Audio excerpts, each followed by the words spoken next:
વધુ એક સમાચાર સુરતથી સામે આવી રહ્યા છે।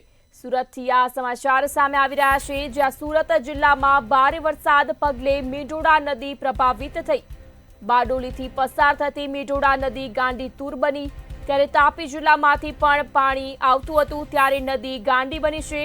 રામજી મંદિરથી હાઈવેને જોડતો પુલ પાણીમાં ગરકાવ થયો। બ્રિજથી હાઈવે જોડતા માર્ગ પર પાણી ફરી વળ્યા હતા। સમાચાર સુરતથી, જ્યાં તકેદારીના ભાગરૂપે તંત્ર દ્વારા બેરિકેડ મૂકવામાં આવ્યા। વાહન ચાલકોને 3 કિલોમીટરનો ચકરાવો કરીને જવાની નોબત આવી।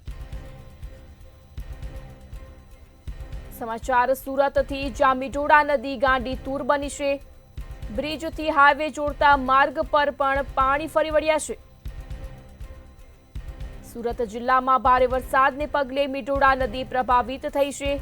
બારડોલીથી પસાર થતી મીંઢોળા નદી ગાંડીતુર બની।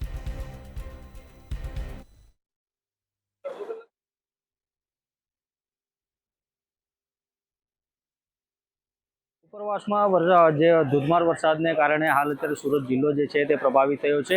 ખાસ કરીને આપણે બારડોલીની વાત કરીએ તો બારડોલી નગરમાંથી જે મીંઢોળા નદી જે પસાર થાય છે તે હાલ અત્યારે બે કાંઠે જોવા મળી રહી છે। તો બીજી તરફ ફાયર સ્ટેશન બાજુથી જે વ્યારા તરફ જવાનો જે લો લેવલ બ્રિજ છે તે પણ હાલ અત્યારે પાણીમાં ગરકાવ થયો છે। અને ખાસ કરીને કહી શકાય કે અહીંથી જે સીધો રસ્તો પડતો હોય છે બારડોલી જે બારડોલી તેમજ વ્યારાને જોડતો આ રોડ જે છે તે ક્યાંક ને ક્યાંક કહી શકાય કે હાલ અત્યારે જે પાણીમાં ગરકાવ થયો છે। તો બીજી તરફ કહી શકાય કે લોકોને અહીંથી જવા માટે તો હાલ અત્યારે મુશ્કેલીનો સામનો વેઠવો પડી રહ્યો છે, પરંતુ હાલ અત્યારે જે પોલીસ પણ કહી શકાય કે પોલીસને પણ હાલ અત્યારે અહીં તૈનાત કરી દેવામાં આવી છે। સાથોસાથ કહી શકાય કે જે પ્રમાણે લોકો જે છે તે હાલ અત્યારે આ લો લેવલ બ્રિજ પાણીમાં ગરકાવ થવાને કારણે 10 કિલોમીટર લાંબો ફેરાવો હાલ અત્યારે ફરવો પડી રહ્યો છે। કારણ કે જે પ્રમાણે નદીનું રૌદ્ર સ્વરૂપ જે છે તે હાલ અત્યારે રૌદ્ર સ્વરૂપ હાલ અત્યારે અહીં તમે જોઈ શકો છો। જે પ્રમાણે મીંઢોળા નદી જે છે તે ગાંડીતુર બની છે અને બંને કાંઠે હાલ અત્યારે અહીં જોવા મળી રહી છે। જે પ્રમાણે હાલ ઉપરવાસમાં જે વરસાદ પડી રહ્યો છે તેને કારણે ક્યાંક ને ક્યાંક પાણી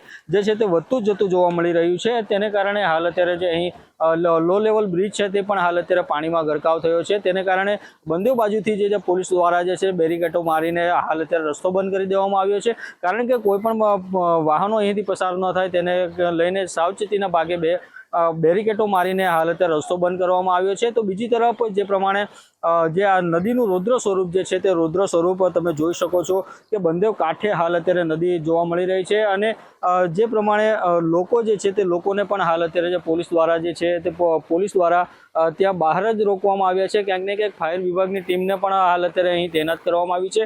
કારણ કે કોઈ જો અણબનાવ ન બને તેમજ સાવચેતીના ભાગ રૂપે બારડોલી પોલીસે જે બંને બાજુ બેરિકેડો મારીને પણ હાલ અત્યારે રસ્તાઓ બંધ કરવામાં આવ્યા છે। અક્ષય મકવાણા, મંતવ્ય ન્યૂઝ, સુરત।